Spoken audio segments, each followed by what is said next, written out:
Every time I ask my guest, so what does success mean to you? I do get a slightly different answer. I would say happiness comes quite high in the list. Mhm. Happiness, and then so how do you measure that happiness? What is that happiness index for you? And that's really related to having the freedom to do what you want to do is one aspect of that. Having the confidence in yourself to know that you've got everything inside you that you need to be able to live the life that you want. And we all do. We just put these barriers up that actually stop us from achieving what we want to achieve. Welcome to the Super Clinic Project Podcast, where we take regular clinic owners and turn them into cash-based multimillionaire entrepreneurs. Warning, if you're a doctor who listens to this podcast regularly, you will make millions of dollars.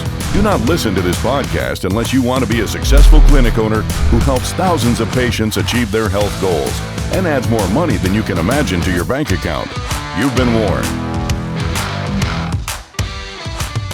Welcome to the Super Clinic Project Podcast, where we take regular clinic owners and turn them into super clinic owners. I'm one of your hosts, Jennifer Gligoric, and today it's just me, but I've got a very exciting guest that I know that you're absolutely going to love. He's a top sales coach with Verizon Corporate out of the UK for over 30 years. He's also the host of the very popular Success Matters podcast, where the format is very simple, but also very deep. He asks everyday people what success means to them. He's worked with small to very large businesses around the globe, including closing very highly complex business to business high ticket sales. He's run his own business. He's an advisor, mentor, and ambassador to a number of startups, including the Blue Bike Foundation. And we're just excited to have this great conversation with him today. Please welcome Sanjai Mehta of Success Matters podcast to the show today. How Hey, are Jennifer. you? I'm very well, thank you, and thank you for that great introduction. I hope I can live up to that introduction and give some insights and pearls of wisdom to your listeners as well. Yes, well, now it is. Now the pressure is on. we gotta do it. So I was very interested that someone who had been in such sales, and you have, at the sales level that you're on, it is very high pressure. There's a lot of moving parts. You're dealing with, a lot of things that can go wrong in that. And our listeners are mostly clinic owners in healthcare, so they have the same thing. There's a high pressure because it's people's lives and getting them back on track. So Yeah. I want to talk to you a little bit about that before we go into, the deeper thing about success and how we can help our clinic owners stay focused on what really matters to them. One of the things that we struggle with our owners is having to close a sale when they don't feel like salespeople. And you've coached a lot of people through this. So can you give me any tips for people who are very heart-centered? They want to help, but at the same time, if they don't help them, these people are going to go and their health will suffer, their income will suffer. And how can we help them turn their mindset around to where they can really do what they've been put on the planet to do, which is heal? Yeah, that's the $64 million question, right? For many people, lots of practice owners, whether you're in medical field, in accountancy, in legal firms, whatever it is, you've gone into a profession, you haven't gone into a profession as a salesperson, and yet your job is to sell your services, right? Whether, again, whatever profession you're in. And you said something there which was really, really important, that heart-centered approach. So oftentimes when we think about ourselves as consumers, we come across salespeople who are maybe, we're buying a car, and so it's the used car salesperson, or you've invited someone in to give you a quote for a kitchen, and they won't leave until they've been given a deposit check, or Yeah. whatever it is, right? The interactions we have as consumers with salespeople puts us off, right? We don't see ourselves as that doesn't take no for an answer, put foot in the door type of salesperson. The majority of us aren't that. But what we are is we're here to serve. And we're here with that heart-centered approach, right? So that whole aspect of, I'm here to help you, and I've got this skill, this capability, this knowledge that will help your health improve, that will help you achieve what you want to achieve, and I'm here to serve you. And if you go in with that sort of mindset, then the selling becomes more of a natural conversation rather than trying to close a deal because sales, sales training, particularly in the sort of sales 101 is, you've got to build a yes ladder and you've got to do this and you've got to do that. And then Yeah. you help handle these objections and those objections and you've just got to keep on always be closing. And that's not the reality when you're in a professional environment. In a professional environment, you are simply having a conversation. And in that conversation, that person is looking at you and buying your value and recognizing that you've got that skill and capability. So just shift that little subtle shift that I'm not here to sell you, I'm here to serve you. And that little shift makes a big difference in people's mindset around how they go about closing their deals. Yeah. I think they get really worried when they start to get, well, doc, I just can't afford it.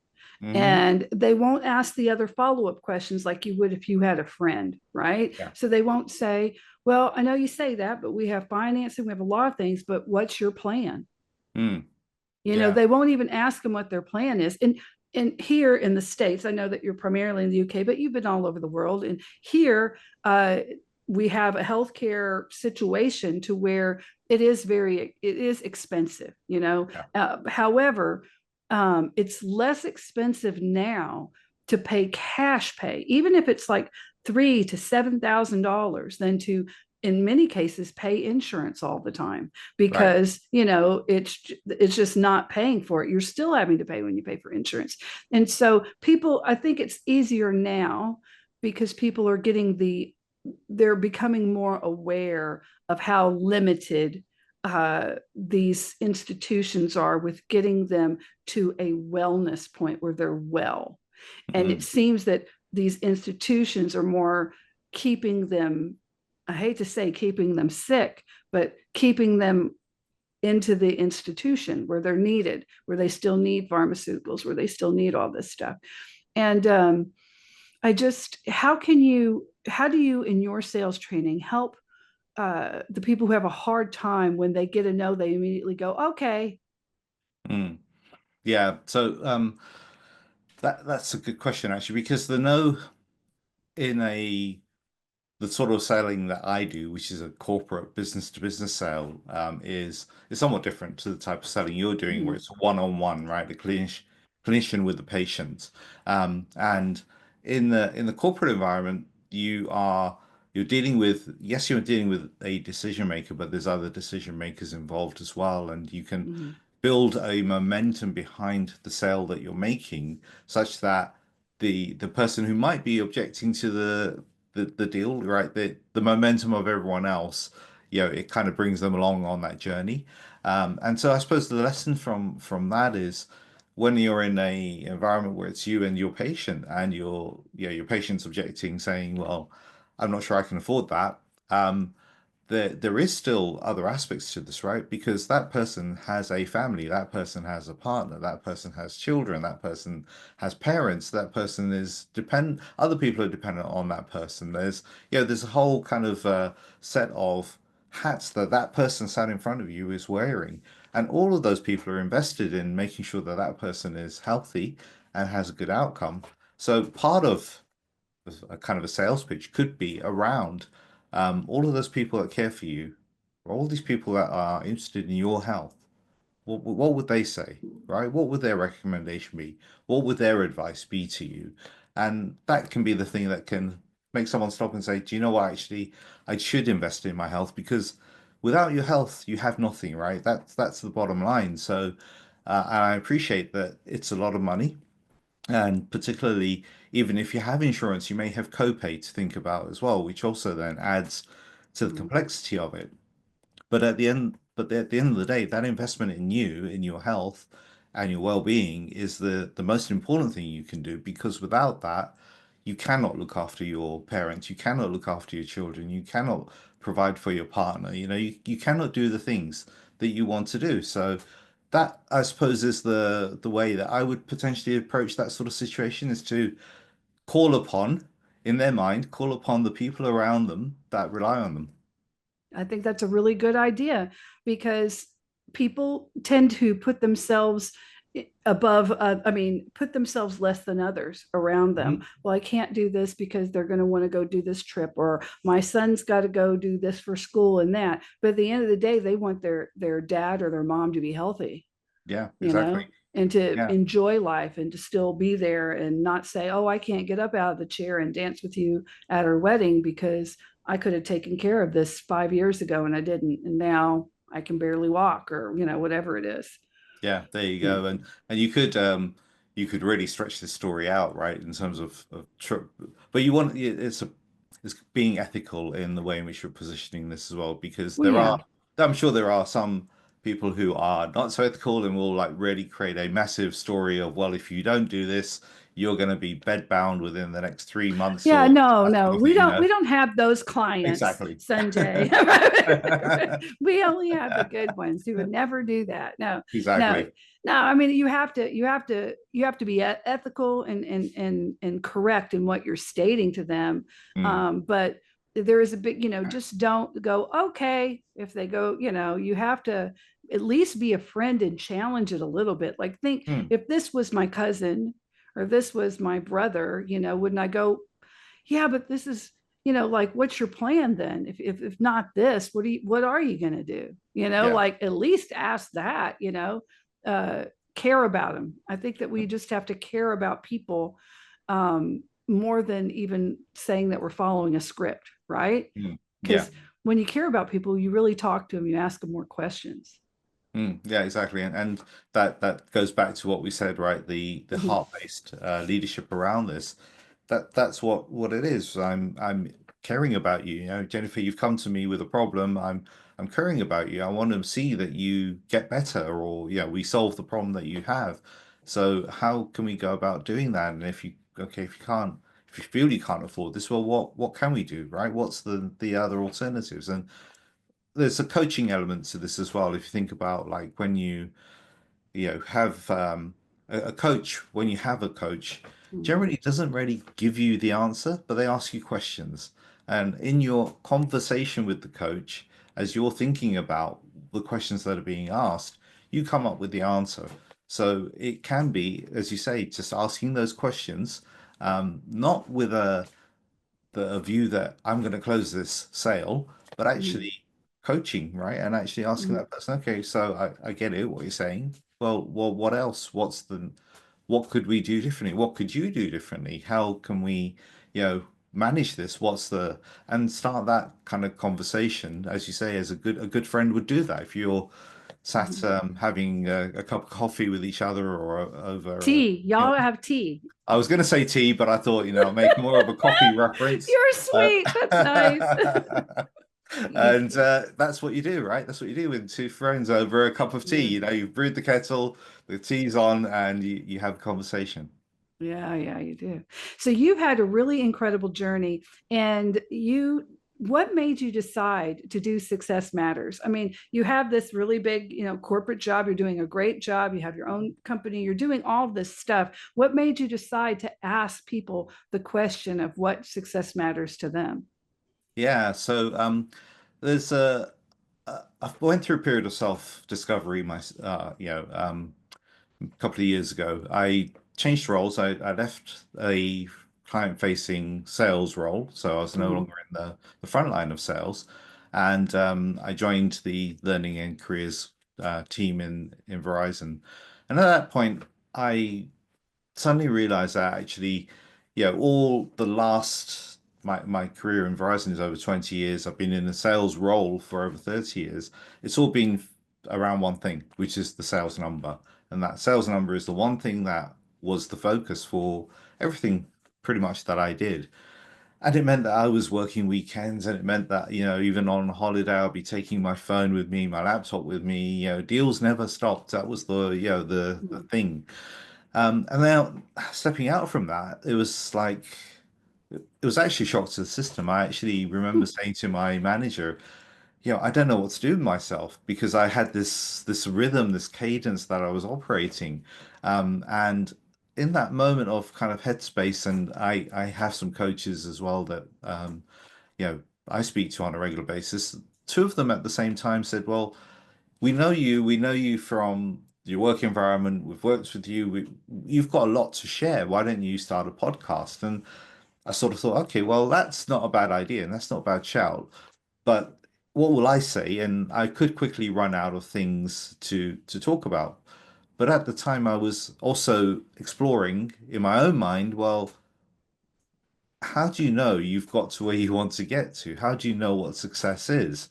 And so I thought, well, actually, why don't I ask other people? And in the process, that's how the podcast was formed, and that's where I started. And so, yes, as you said in the introduction, I speak to lots of different people from lots of different walks of life about what success means to them. And we all have a story. We've all been on a journey. That journey could be one of real, complex, difficult upbringing, difficult childhood, or it could be one where the journey has just taken you on this like meandering path, and you've got to a point and you've had this moment where you say, actually, there's something different, there's something else I want in life. So every conversation is different. Every single person has a slightly different perspective, and pretty much none of them say it's the fast car, it's the fancy house, it's the, lots of foreign holidays. That is never in that conversation.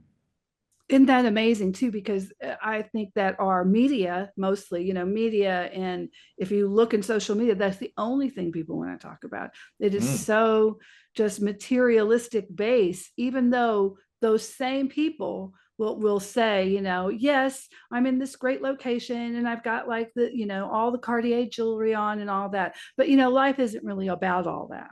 But mm. look at this, and you're like, but it is if you're in social media, like Well, yeah, we just have to remember that that yeah. that Instagram snap or that little TikTok video or whatever it is, that was in that moment. That's not Mhm. necessarily them. They could have just stood outside someone else's car or house or And yeah, they do. exactly. And they say, look at me, look how Mm. successful my life is. And that's, as you're right, social media in media in general, it kind of positions fame and fortune as being that thing of success, right? But actually, I one of my interviews was with a lady called Love Melody, and she herself, she's in Nigeria. She became an orphan at the age of 7. Her grandparents took her in.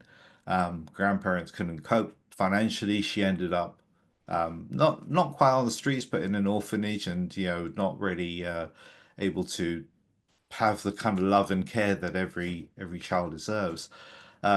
She started up now that she's an adult. She's started a little business on the side to keep her ticking over from a bills perspective, but her main focus is actually helping street kids. And so for her, success is if I can change the trajectory of these 30 street children that I'm supporting, then that is success for her, right? And so, Mhm. that's just one example of someone who for whom that Instagrammable kind of thing is not what success means. Yeah, but how big is that? One of the things that we ask our clients for Brand Lab when we take on a client is they have to do an identity document. So one of the first things they do is to try to find, we're trying to find their North Star, their Hmm. core, the thing that why are you working this hard? It's an accelerator program. It's hard. We're asking people to sometimes double, even triple their business. And that's not easy. It takes a lot of work, a lot of dedication, and a lot of time. And so one of the things that we want to know is like where is their center, and we ask them to think about their funeral and the legacy. How many people are there? What are they saying about you? What is the biggest legacies you want to leave behind? In a couple of years, where do you want to be doing? How does that tie in? What are you doing now, and how's that tie into that goal that you said you want to leave if anything happened, right? Hmm. And a, a lot of people have thought about it, but very few have actually done the exercise through it. And well, I mean, all of our clients do that exercise, they have to, but they'll say to me, they'll go, I think about this, and I've put a lot of thought, but I've never like really written it down. And a Mm. lot of writing those things down, I think, is a commitment. Like you're committing to yourself to stay true to your purpose. And I think they're a Yeah. little bit afraid of that. When you talk to those people, what do they do to stay true to what they feel is success? How do they get that commitment from themselves to invest in themselves and also promise themselves that they'll do what they need to do for their own purpose. Yeah. So well, just go back actually to Uh-huh. something you said there about the legacy that you leave. Mm-hmm. Um, because one of my other podcast episodes was with a lady called Dr. Kathy Zhang, and Kathy worked through, she's a palliative care doctor, and she worked through the COVID pandemic. And so she, was witnessing people passing away at a rate that was much higher than she would normally have in her clinics. And so, you know, we all know it. We all know this, that on your deathbed, you're not going to say, I wish I had spent more hours in the office, right? You're going to say, I wish I'd done Never. these other things. And Kathy's, got that hands-on experience of speaking to people in their last moments or in their dying days, and, having those conversations about what people really, really want to do. And the majority is about the legacy that they've left behind, right? Regrets maybe about some legacies, or actually celebrating what they've put in place for that. So I think that's a really powerful exercise to do, to Yeah. think about and really actually stop and think about it, not just kind of like randomly think about it, but actually, as you say, write it down on paper. What's the legacy that I want to leave? Because that, as you say, is a commitment to yourself that you will do that. And that's one of the coaching techniques that we have is you Mm-hmm. write a little note to yourself, and then also the identity aspect, which you touched on. We all have various identities that we have, but there are some key North Star elements to that, which are based really around your values, your interests, and your purpose. And so, if you think about the values, interests, and purpose that you have within your life, that helps to create that North Star, if you like, for your legacy as well. Um, I know you asked a follow-up question. I've kind of forgotten what it is in my answer there. I think I forgot what it is too. We'll just have to bring you back on We'll for just it. carry on. Yeah, we'll just carry on. So right now, are you still, you're taking on coaching clients yourself though, right? That's right. And Yes, is yes. it now, is it more life coaching or are you mostly focused on sales because that's your background? Okay, so it's mostly around sales, but not necessarily sales people, if that makes sense. Oh, So okay. it's a lot of my work is with business owners, Mm-hmm. a fair bit with startups, and it's really helping them on that journey around, okay, well, you've got this thing you want to do. We put it in the context of business because in my background prior to these roles that I've Mm-hmm. had in corporate, so I ran some small businesses. So I've been there. I've been at the coalface where you're thinking, uh, how am I going to get the cash to pay this next bill that I know is coming in? Or, I've got this invoice that's outstanding, and how am I going to get that money in? Or what do I write that off? And what about in the case of what we were doing was we were manufacturing things. So then we had things like the returns policies and all of those things. So there was a huge set of moving parts that you had to manage.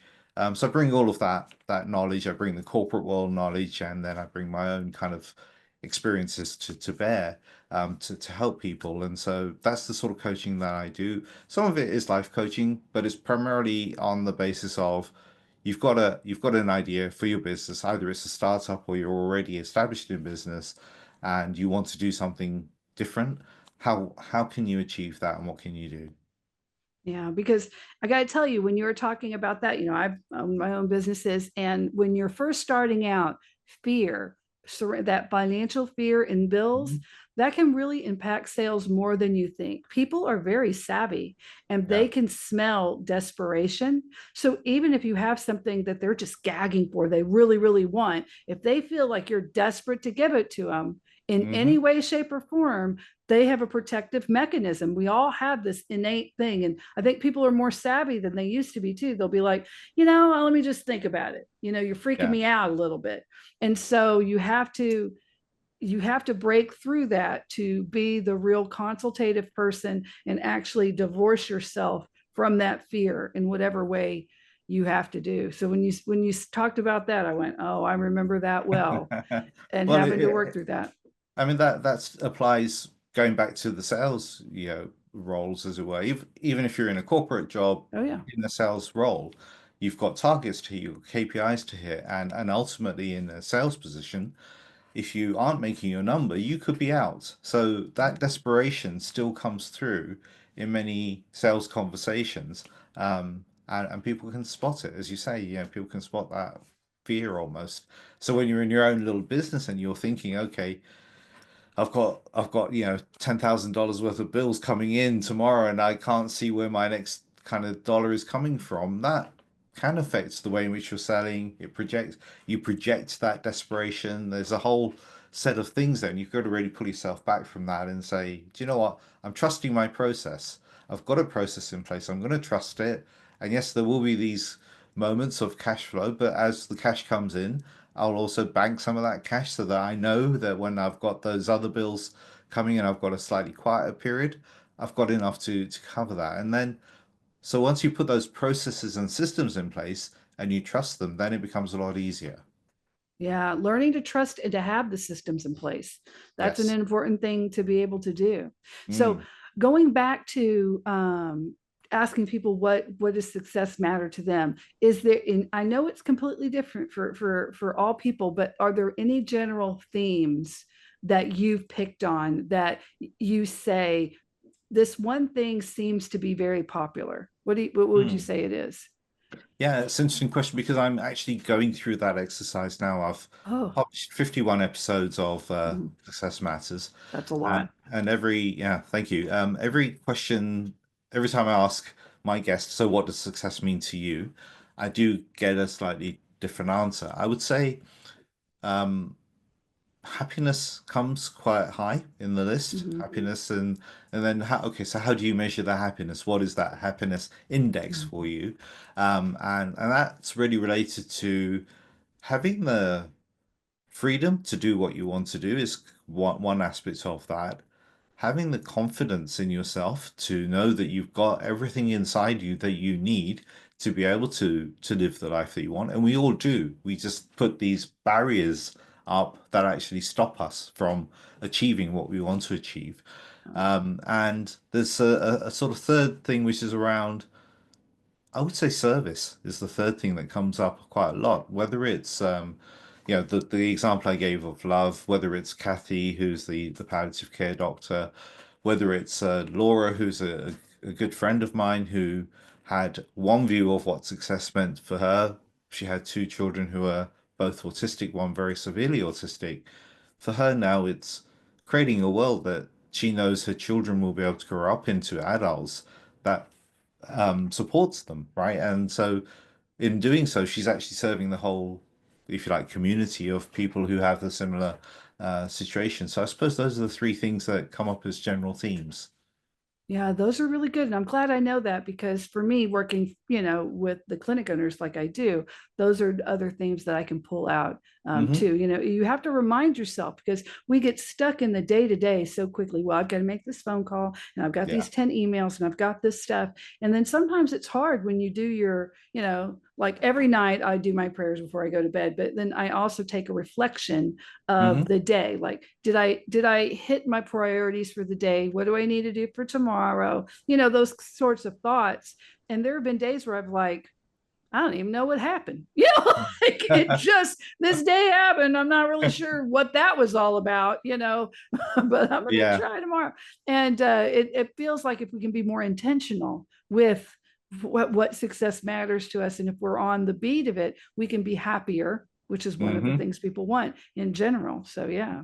Yeah. And that goes back to the deathbed exercise that you ask people to do, right? Because Mhm. that if you reflect each day on how have I got further closer to my goal, my aspiration, that North Star of mine, then that really does help to drive, your happiness, I suppose, right? Because every day you will make a change, you will make it. You may not feel like a big step, but what I've noticed as well with my own podcast is I started it 2 years ago. I myself have come on a journey. So if I stop and look back to my very first episode to now, that in itself, there's been quite a transformation. But then when I look at my guests who've been on the podcast with me, and they've gone through a transformation too. So, when we had a conversation 2 years ago, to where they are now, there's been quite a massive shift. And one of them, I haven't recorded this as a podcast, but you mentioned that I'm an advisor. I'm an advisor to a foundation called Blue Bike Foundation, which Mhm. in itself set up 2 years ago. And when we look at where the founder was of that foundation and what she wanted to do, um, she to where she is now today, right? So as the founder, she was very focused on, I want to do this. I'm doing this for a purpose, which is to help children. That's really the primary focus of Blue Bike Foundation. And she was stuck in the weeds of all of the getting the statute in place and getting all the kind of structures in place. Now I speak to her, and she really and truly is the CEO of that organization. She really and truly is behaving as the CEO, looking at building the network, bringing people on board, getting the funds in, building the team around her. So that transformation in 2 years has been pretty vast. But if she stopped just if she didn't stop and think about that, she might think she's not making progress. And I think your clients will probably have a similar situation that they may not stop to think. And so that daily reflection, just that oftentimes people talk about journaling and, just write Mhm. 3 good things that happened to you on that day, or 3 things that happened to you that were towards your goal. And very quickly you'll start to build this momentum and this history of actually, I am making progress. It may not have felt like it, but I am actually making progress. Yes. Well, we are already at time. I could still talk Wow. to you forever. The only one thing I do want to ask, so for those of you who are listening, he has a fascinating painting behind him. And that Yes. painting is a gradient from a very dark blue to a very brilliant, almost red orange at the bottom. And in the middle of the painting is a triangular cloud, and it is the triangle is pointed downwards, almost like a boat. And then there's Mhm. someone riding the cloud like a little boy, and he's got the sails up and the little thing. So I wanted to ask you about that painting because I've been looking at it going, I really love that painting. And hardly my eye is drawn to a lot of things. So is there a story about that before we wrap it up?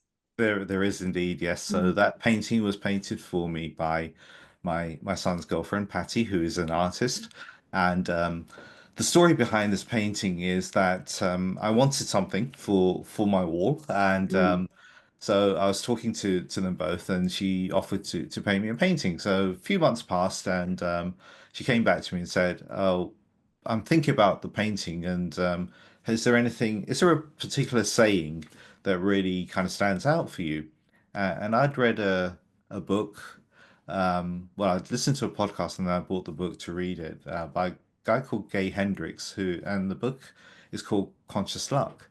And within that book, they have a saying, and I'm going to paraphrase here from a Stanford professor who says that luck is not like a lightning bolt. It's actually around us like the wind. You just have to make the sails to catch it. And so that is what this painting is about. That on the cloud, that boy on the cloud is actually me Uh-huh.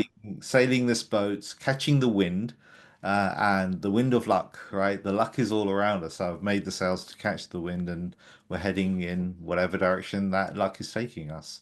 I love it. And what a wonderful way to end this episode. So, again, guys, we've been speaking with Sanjay Mehta of Success Matters, and you can find him on his YouTube channel. He's on Spotify, he's on Apple Podcasts, and also, too, if you go to superclinicproject.com, then you can go down to the bottom, get into our school. That's SKOOL, that platform we have. You can get in there for free. I have the link for you, and we will have all of his information and this podcast there. You can also find us on anywhere, any platform a podcast can be found on, Super Clinic can be found on. But anyway, I really want to thank you, Sanjay, for being here today. It's been a wonderful conversation, and I hope we have many more in the future. Yes, indeed. Thank you, Jennifer, for inviting me. And yeah, our time has passed very quickly. So it's been a great conversation. It did. Thank you. Thank you. You've been listening to the Super Clinic Project podcast. If you like what you hear, subscribe and stay tuned for further episodes of the Super Clinic Project podcast.